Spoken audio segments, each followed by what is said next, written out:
Good morning बच्चों। आज हम संस्कृत रुचिरा भाग फर्स्ट के 10 चैप्टर कृषिकः करमवीरः के अर्थ के बारे में जानेंगे, जो कि क्लास 6 का 10 चैप्टर है। तो आइए हम इसके अर्थ के बारे में जानते हैं। सूर्यस्तपतु मेघः वा वर्षन्तु विपुलं जलम कृषिका कृषको नित्यम शीतकालो अपि काले अपि कर्मठि। अर्थात सूर्य तपतु, चाहे सूर्य तपे, वा अथवा मेघ माने बादल, मेघ, विपुलम जलम वर्षन्तु, अत्यधिक जल बरसाएं।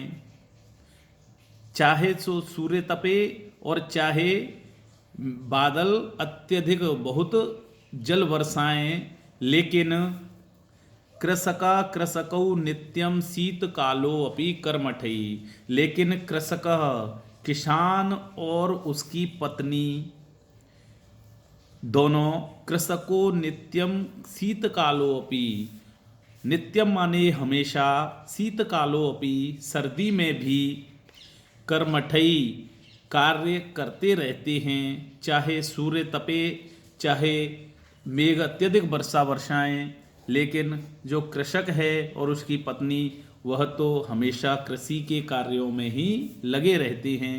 चाहे गर्मी हो, चाहे सर्दी हो या गर्मी हो या बारिश हो, वह तो सभी ऋतुओं में हमेशा अपने काम में ही लगे रहते हैं। नेक्स्ट देखेंगे, ग्रीष्मे शरीरम सस्वेदम। ग्रीष्मे माने गर्मी में, गर्मी में उनका किसके किसके लिए आया यहाँ पे? गर्मी में कृषक और उसकी कृषक दंपत्ति का। शरीरम माने शरीर, गर्मी में कृषक दंपत्ति का शरीर सस्वेदम पसीने से युक्त रहता है, और शीतले कंपमयम सदा, और सदा माने हमेशा, सर्दी में, शीते माने सर्दी में, कंपमयम माने ठंड से कांपता रहता है। भाई गर्मी में तो किसान और उसकी पत्नी का शरीर कैसा रहता है? पसीने से युक्त रहता है, और सर्दी में उनका शरीर है वो कैसा रहता है? कांपता रहता है। हलेन चा कुदालेन तऊ, तऊ माने फिर भी वे दोनों, हलेन माने हल, च और कुदालेन माने कुदाल से, कुल्हाड़ी से, कुदाल से, क्षेत्राणि कृषतः सदा खेत को जोतते रहते हैं। अर्थात किसान कठिन से कठिन स्थिति में भी अपने खेत में काम करता रहता है, चाहे सर्दी हो या गर्मी। नेक्स्ट देखेंगे, पादयोर्न पदत्राणे शरीरे वशनानि नो निर्धनम जीवनम कष्टम सुखम दूरे ही तिष्ठति।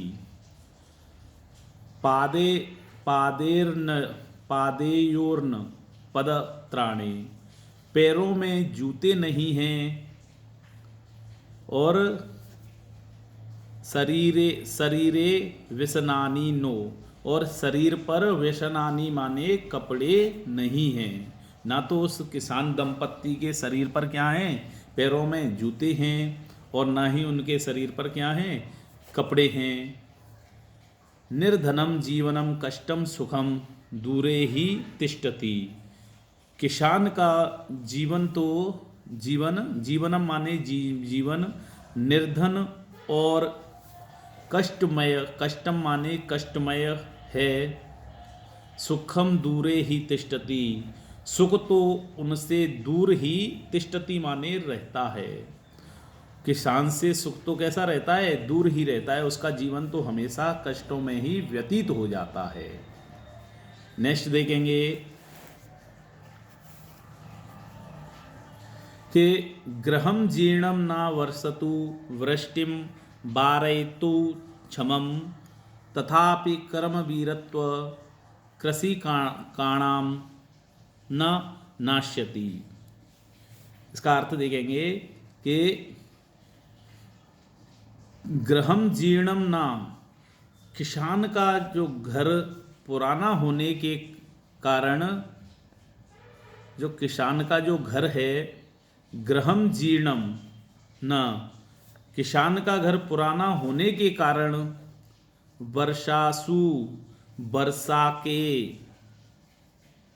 वर्षा के समय, वृष्टिम वारयितुम क्षमम, बारिश का पानी रोकने में असमर्थ रहता है। यानी कि जो किसान का जीर्ण घर होता है, जो किसान का पुराना घर होने के कारण वर्षा के पानी को रोकने में कैसा रहता है, वह असमर्थ होता है, रोक नहीं पाता है। तथापि फिर भी कर्म वीरत्व कृषिकाणाम न नाश्यति, लेकिन किसान की कर्मनिष्ठता नष्ट नहीं होती है। तथापि माने फिर भी, कर्मवीरत्व कृषिकाणाम, कर्मवीर किसान की कर्मनिष्ठता क्या नहीं होती है, न नाश्यति, नष्ट नहीं होती है, अर्थात वे अपने काम में लगे रहते हैं। नेक्स्ट देखेंगे, तयोः श्रमेण क्षेत्राणि सस्य पूर्णानि सर्वदा, धात्री शिरसा जात या शुष्क कंठकाव्रत। तयो माने उन दोनों के अर्थात किसान और उसकी पत्नी के, श्रमेण क्षेत्राणि, परिश्रम से, श्रमेण माने परिश्रम से, क्षेत्राणि माने खेत, सस्य पूर्णानि सर्वदा, सर्वदा माने हमेशा, सस्य पूर्णानि फसलों से युक्त रहते हैं। उनके परिश्रम से खेत हमेशा फसलों से युक्त रहते हैं। और धारित्री सरसा जात, धारित्री माने जो धरती, सरसा जात यह शुष्क कंठकाव्रत, शुष्क माने सूखी, च माने और, कंटकाव्रत कांटों से युक्त होती है। जो धरती शुष्क और कांटों से युक्त होती है, यह माने वह भी, सस्य जात, उनके परिश्रम से कैसी हो जाती है, सस्य जाता माने हरी भरी हो जाती है। यानी कि उस किसान दंपत्ति के परिश्रम से जो भूमि कांटों से युक्त और शुष्क होती है, वह भी उसके परिश्रम से हरी भरी हो जाती है। ओके, नेक्स्ट देखेंगे, साकान्न जलम फलम दुग्धम दात्वा सर्वेभ्य एव तौ क्षुधा